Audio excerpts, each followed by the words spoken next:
The concept of God's involvement in the world, this idea of God's providence, how does that relate to God as the creator? I think that it means that God is involved in everything that happens in the world, and we can distinguish within God's providence or control of the world. That's what providence means. It's God's superintendence of everything that happens in the world. We can distinguish between God's ordinary providence and what we might call his extraordinary providence. His ordinary providence would be his governance of the world through the instrumentality of natural causes and natural laws. Which God is involved in, though. Yes. And sustaining as a primary cause. Yes, that's right. That's right. It's not as though he's uninvolved, but nevertheless, it's a purely natural sort of activity. And then his extraordinary providence would be God's bringing about events which lie beyond the productive capacity of natural causes. And these we would call miracles.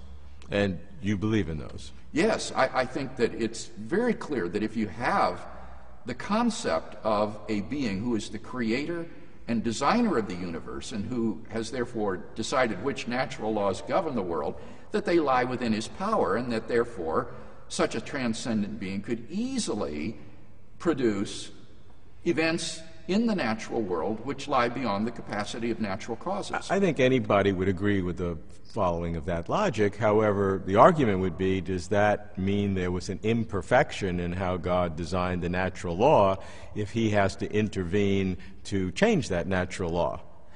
Well, I don't think we should think of miracles as changes in natural laws. Natural laws describe what will happen given that there are no interfering factors. Fine. They are idealizations of what will happen under ideal conditions without the intervention of natural or supernatural agents. So a miracle shouldn't be conceived as breaking the natural law. That is, I think, an improper concept of natural law, and it's psychologically prejudicial as well. It connotes a sort of divine rape of Mother Nature, akin to violating a civil law, to say a miracle is a violation of the natural laws. Well, how do you define it? I would say a miracle is an event that occurs which is beyond the productive capacity of the natural causes at that time and place. Sounds like you're a good lawyer saying the same thing.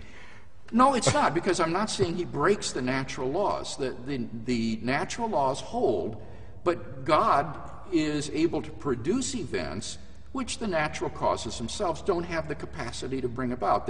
It's beyond their power to bring about, but it's obviously not beyond God's power.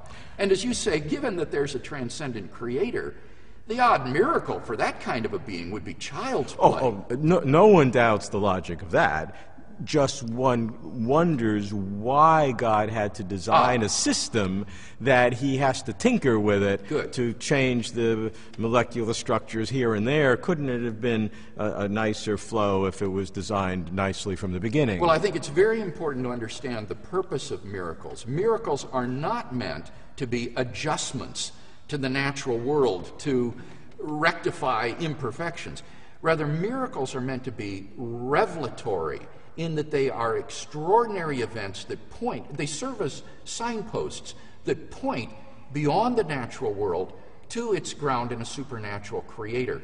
So, for example, when Jesus of Nazareth performed miracles, he presented these as signs of the inbreaking of God's kingdom in his person, so that his miracles were not meant to be adjustments to an imperfectly operating machine. Rather, they were revelatory. They were signs that God's kingdom was breaking into human history at this point. How come I haven't seen any? Well, that maybe you haven't been looking in the right places. I do think I've come to you. All right. I think that God still is about the business of doing miracles today. But just doesn't care about me. Well, no, he cares about you. I mean, this is getting to a very personal level. I do think that God can do miracles today in people's lives. But I also think, and this gets back to this area of ordinary providence, that God can be operative in your life and answer your prayers without having to bring about miracles through his ordinary providence. And the key here is to remember that God, as an omniscient being, would know what any free person would freely do in any set of circumstances that he created them in. so that God can arrange for things to happen in the world without having to intervene miraculously or tinker in it, by simply setting up the circumstances and the agents in advance, so that when the time comes, the relevant events will transpire, perhaps in answer to a prayer or something of that sort, without any kind of miraculous intervention whatsoever.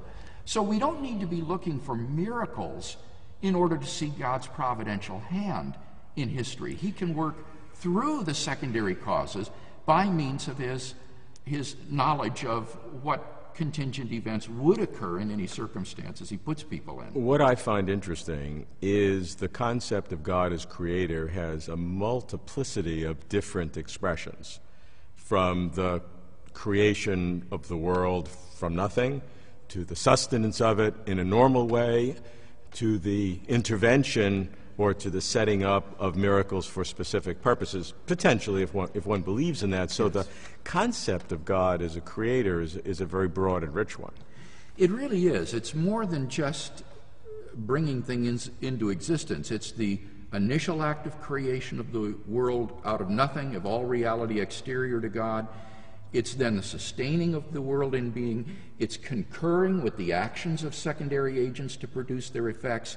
It is his ordinary providence, through his omniscience, of governing the world of creatures to achieve his ultimate ends.